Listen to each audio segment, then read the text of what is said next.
Magandang hapon mga kapanalig. Welcome sa programang Usapang KKK.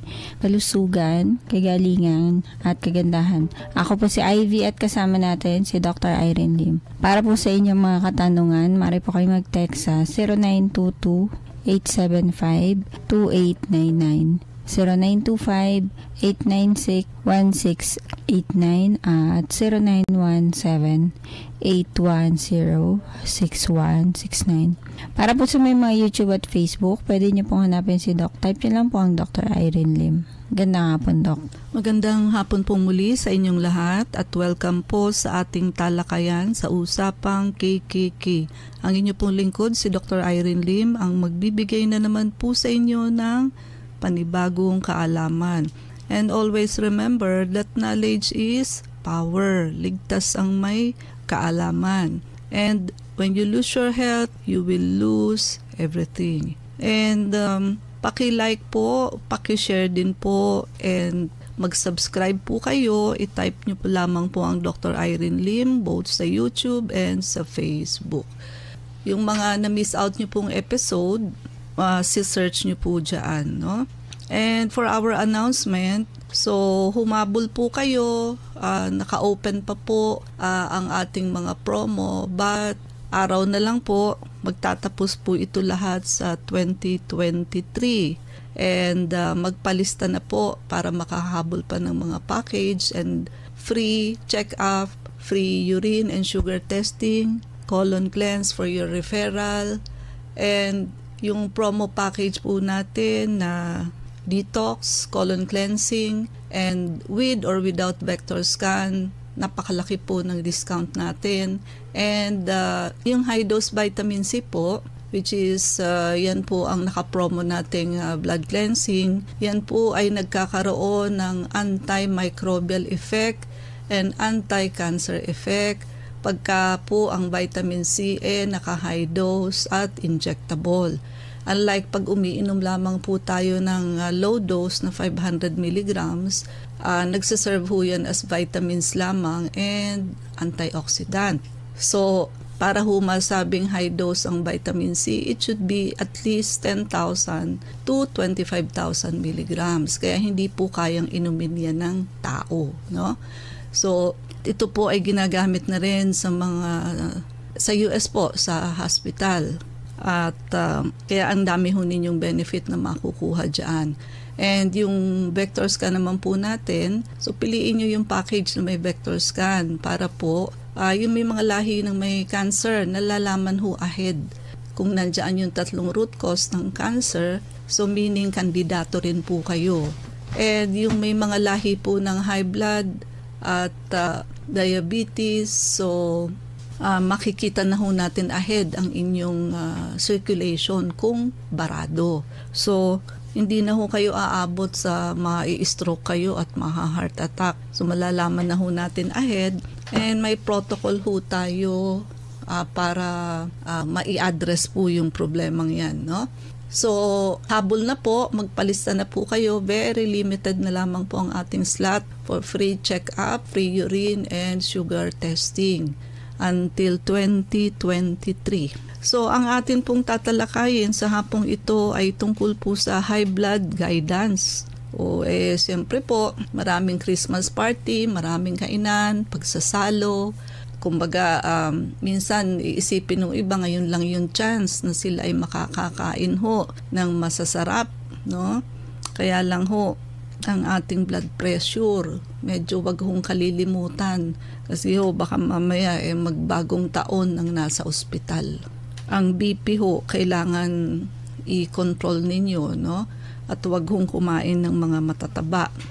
So pag sinabi ho nating high blood, synonymous ho yan sa hypertension. So ito ho ay isang kondisyon wherein yung force ho ng blood against sa arterial wall natin is consistently too high. Ibig sabihin consistent. So, it can lead to serious health problem, including yung heart attack and stroke. Siyempre ho, pagka masikip yung loob ng ating ugat, siyempre ho, yung pressure, masikip doon sa loob ng ugat, no? Nasisira ho yung wall ng ating arteries and humihina ho. It becomes weak. So siyempre ho, pag weak, very hindi na ho siya ganun katibay, no? Mas prone ho kayo sa brain hemorrhage or hemorrhage. And sino ho ang mga high risk for having high blood? Siyempre ho, yung edad, no? Yung risk ho natin as we age, tumataas. Sabihin ho, mas nagha-high blood tayo, mas nag-iedad tayo. And sa family history, of course, namamana ho ito pagkalahi ho ng mga high blood. Ayun, kadalasan ho, yung mga anak, apo, ganun din ho, hypertensive din. Sa race, yung mga, may mga lahi ho talaga o bloodline or ethnic groups na mas high risk tulad ho ng mga African American. Ayan, mas high risk po sila. Sa gender ho, ang mga kalalakihan, men, are generally at a higher risk. Not until the women reach menopause. Pag hindi pa ho nag-menopause ang babae, mas high risk po ang lalaki. But pagka ho menopause na rin ang babae, pareho na lang po yung risk. It is because yung estrogen hormone ho kasi ng babae, napakalaking protective measure po yan sa blood pressure, no? And siyempre ho, yung lifestyle.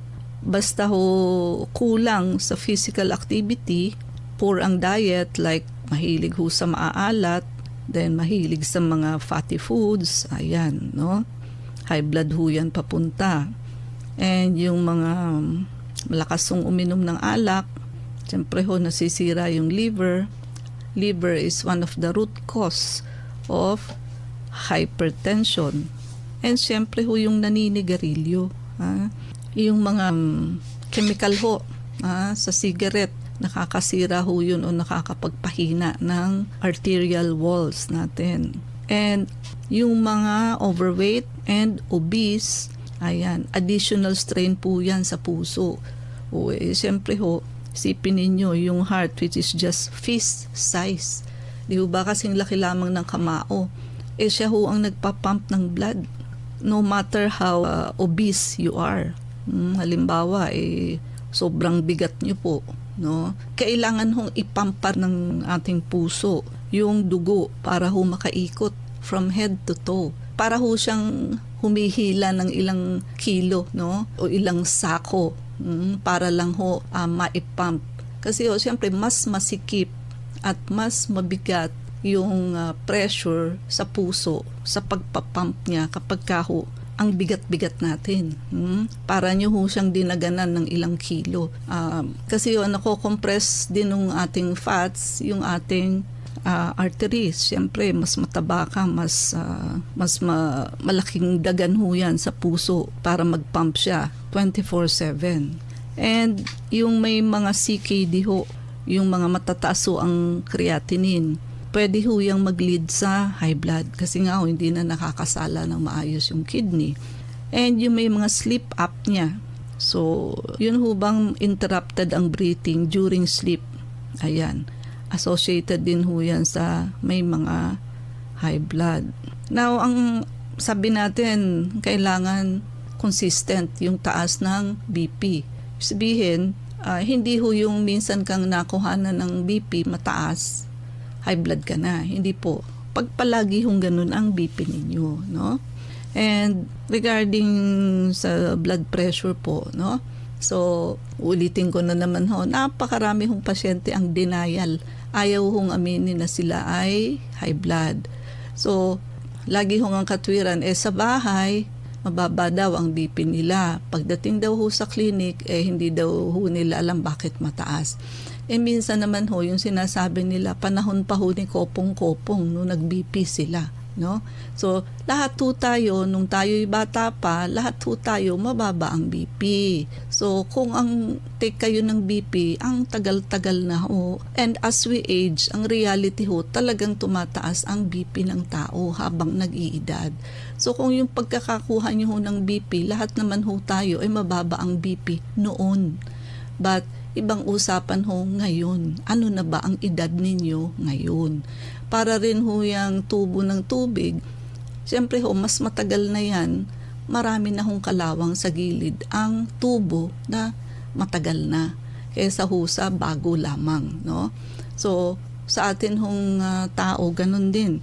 Kapag ho tayo ay bata pa, no, wala pa hong masyadong plaque or atherosclerosis. As we age, kumakapal ho yan dahan-dahan, no? Siyempre ho, may mga waste product na dumidikit ho sa lining ng ating mga ugat. Especially if the diet is pangit ho ang lifestyle, no? So, sa high blood ho, particularly salt diet, pagka ho high ang salt intake, and kapag ho, ayan, kumakain ho talaga ng fatty foods. Ano ba yung mga fatty foods? Yung tabaho mismo, kinakain. Yung skin ng chicken, kinakain. Yung mga chicharon, no? So, yung mga, sabihin minsan ganito, hindi ko makain ng taba. Pero nagsasabaw naman ho ng mga sauce o sarsa. Sarsa ng adobo. Hindi mo kinain yung taba, pero nagsabaw ka ng oily na sauce niya. Medyo ganun din po yun, no? So, kung nakikita niyo ho ang oil, no? Nalamigan o lumamig na, di ho ba nagka-curdle siya, nagsesebo. So, ganun din po yun kapag nasa loob na ho ng katawan natin. Ang pinaka-bad ho is yung kumain kayo ng fatty meal, pagkatapos ho, inom kayo ng napakalamig na tubig, no? Which is ganun ho usually ang gawa ng mga Pinoy, no? So, magsesebo ho yun doon sa loob ng katawan natin. O tapos ho, aagos siya sa ating dugo. O di kukulapol ho yun doon sa gilid ng ating mga ugat. And kung halos araw-araw ho, ganun ang diet ng tao, mapipredict nyo na ho na talaga hong hindi malalayo sa high blood ang ganyan, no? So, tsaka hindi naman din ho yan overnight na mangyayari. So, naiipon ho yan all throughout the years. Ha? Kaya wag ho kayong kumain ng taba. Ang dapat to, bago nyo palutuin, tanggalin nyo na ho lahat ng taba sa manok, tanggalin nyo na ang chicken, ang skin ng chicken. Para ho, yung mga sabaw ninyo, sauce, wala na hong oil. Pero ho, pagdating sa beef, mahirap kasing gawin yan dahilan sa yung streak ho ng karne, magkahalo ho yung taba at yung laman. Kaya mahirap hong gawin yan sa beef. Now, ang pagkuha ho ng tamang BP, dapat to nakaupo, hindi nakahiga, hindi nakatayo. Pahinga ho muna kayo ng 5 to 15 minutes bago ho kayo mag-take ng BP. And yung pag-upo ho, syempre, sit with your back straight and supported. Yung nakasandal kayo. And yung paa ho, feet on the floor. At yung inyong kamay should rest on the table at the heart level. So, nakapatong ho ang inyong kamay sa level ng inyong puso. So, mali ho yung pagtitake ng BP na nakalaylay ang kamay. Hindi ho accurate yun. Kaya ho yung pagtitake ng BP sa clinic at pagtitake nyo ng BP sa bahay, posible hong hindi magkapareho kasi nga ho maraming mali. Maraming factors affecting pagkuha ho ng accurate na blood pressure. Baka sa bahay ho, hindi nakapatong, no? Hindi nasa level ng heart. Baka nakalaylay lang ang kamay. At yung cuff, yung sphygmomanometer ho, kailangan ho yan nasa tamang sikip at luwag, no? So, kailangan ho, pwede nyo pang ipasok ang 2 finger nyo. Pagka hindi nyo na maipasok, ibig sabihin sobrang sikip. Ang resulta po noon, mataas ang kuha nyo ng BP. Pagka naman ho sobrang luwag, ayun po, sobrang baba naman ho nung makukuha ninyong BP. And kailangan ho, yung brasong pagkukuhaan ninyo, wala hong clothing na naka-interfere in between. So, ibig sabihin ho, walang damit na nakaipit dapat. So, itataas nyo ho ang damit, no? Ang manggas.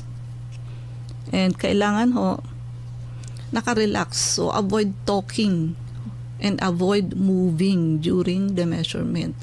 Nakaka-affect din po yun.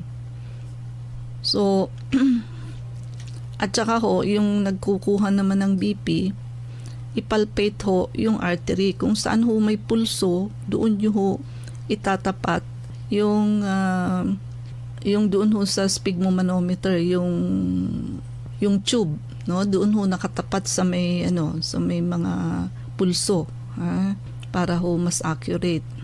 Ayun. Then between digital and manual, kung manual ho, kung ang kumukuha ng BP ay marunong. So, pero kung hindi gaanong marunong, mas accurate pa ho ang digital. Kasi minsan may mga nagte-take ng manual sa center lang, o minsan sa mga BP na free sa butika. Minsan ho, mga estudyante naman ang kumukuha, o mga nagte-training pa, hindi pa ho ganun kabihasa. Kayo ho ang pinagpa-practicean noon. Meaning, hindi ho accurate yung BP na nakukuha. So, sabihin, aasa kayo dun sa BP sasabihin sa inyo, tapos mali naman pala. Minsan ho, hindi naman narinig yung systolic and diastolic. Meaning, ganito kasi, halimbawa ho, sobrang taas ng BP ng pasyente. Halimbawa, 220 ang BP, sobrang high blood. Pinump ho nung kumukuha ng BP sa 200 lamang. Hindi niya ho maririnig yung systolic, yung nasa itaas na numero. So, kasi 220 yung totoong BP. Pinump niya sa 200 lang. So, ang maririnig niya sa sphygmomanometer is isa lang. Diastolic na lamang ho. So, kung tumunog ho sa 120, so akala niya 120. Hindi niya alam yung 120 diastolic yun. Yun yung nasa ilalim na numero. So, hindi niya na narinig yung sumunod kasi wala na ho, dahil diastolic na yun. I-assume niya na lang na 80.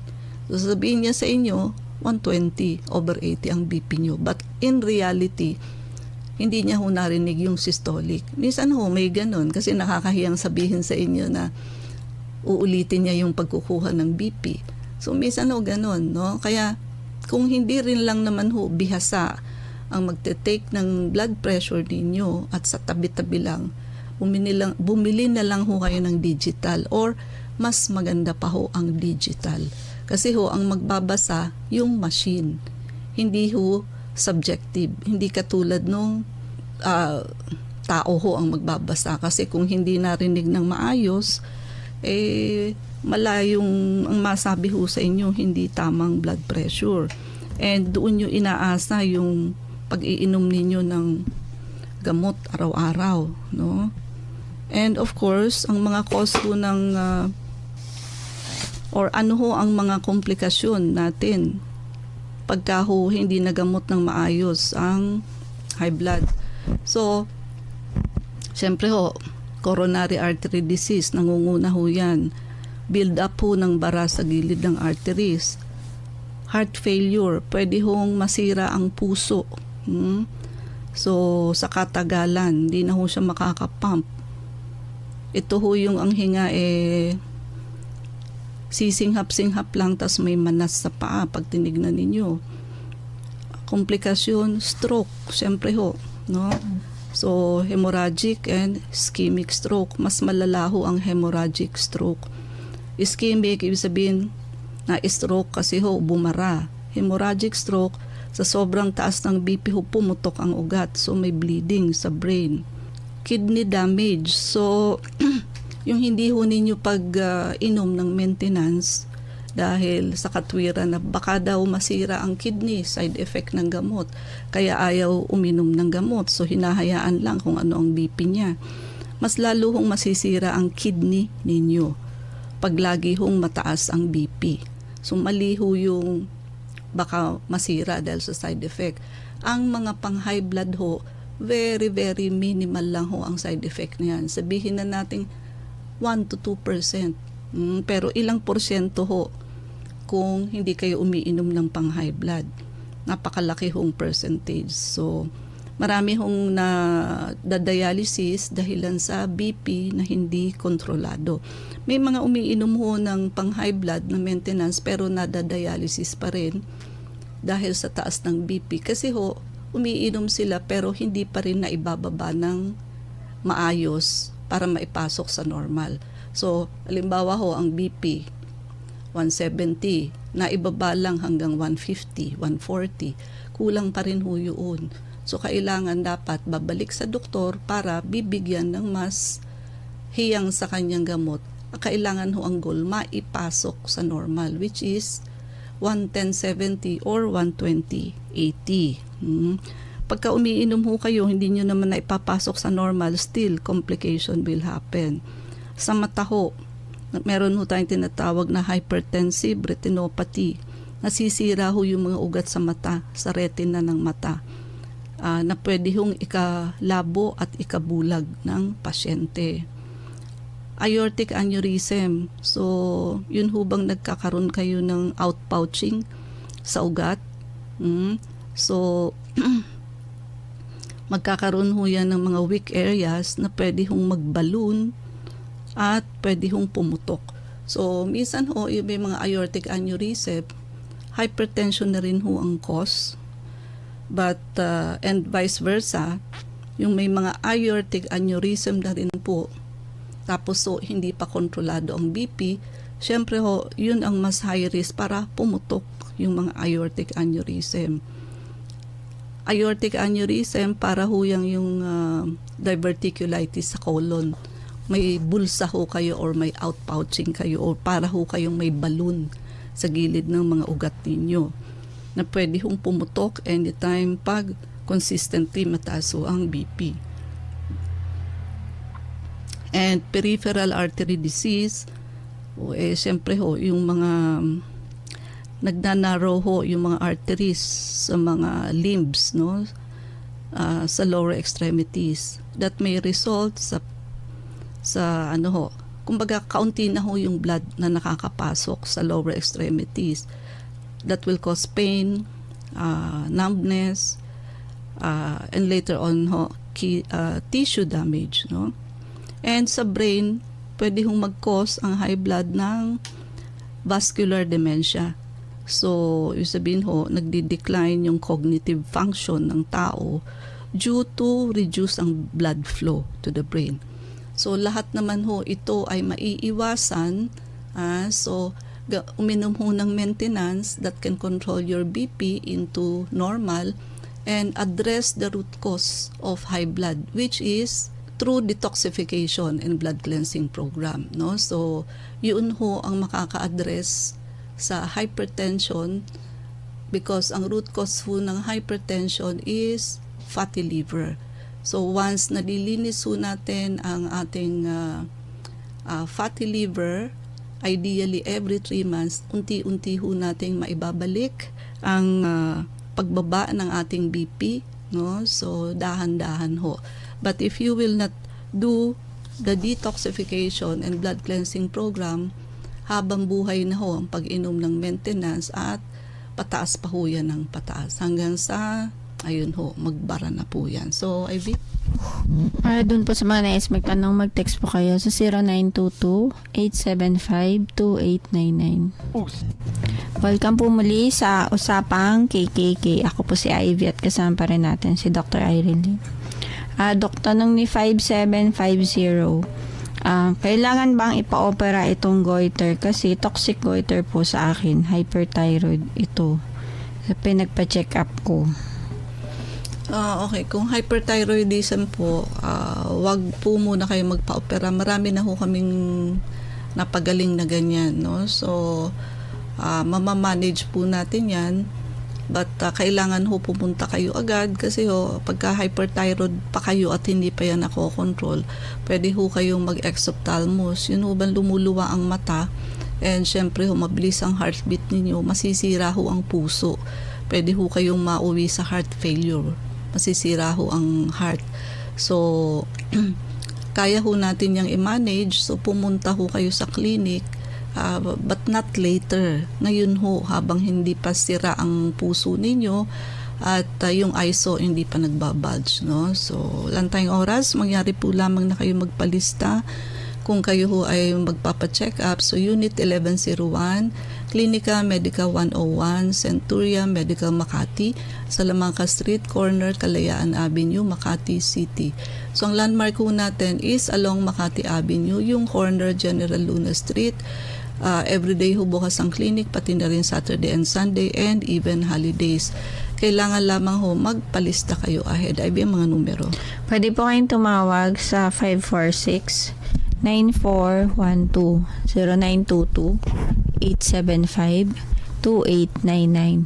Pwede rin po kayong mag-text sa 0925-896-1689 at 0917-810-6169. Prevention is better than cure and health is the best investment. Regaluhan niyo po inyong sarili ng pagpapacheck up para ho ma-auscultate namin na likod ninyo, maagapan ho kung kayo ay may walking or asymptomatic pneumonia. So ngayon pa lamang ho pumutok yan, pero taon na ho naming araw-araw na sinasabi yan dahil napansin na ho namin yan after pa ng pandemic.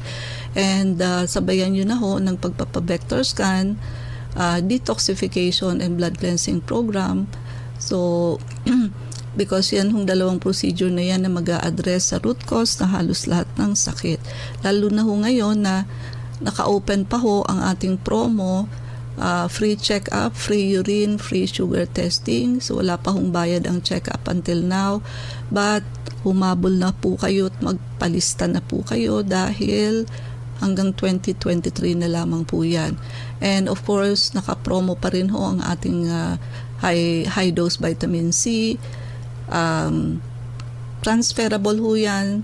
And pwede nyo na hong i-prepaid kahit ilan po, no? So habang ho naka-promo pa at malapit na ho matapos lahat itong promo natin, no? So paki-like, share, and subscribe po. I-type nyo lamang ang Dr. Irene Lim both sa YouTube and sa Facebook. IB? Please like us on Facebook. Ang account po natin ay Clinica Medica 101. Maraming salamat mga kapanalig sa pakikinig sa amin sa hapong ito. Abangan niyo po muli kami bukas alas 4 hanggang alas 4:30 ng hapon sa programang Usapang KKK. Kasama natin si Dr. Irene Lim. Ako po si Ivy at sumayin niyong katotohanan. Salamat po.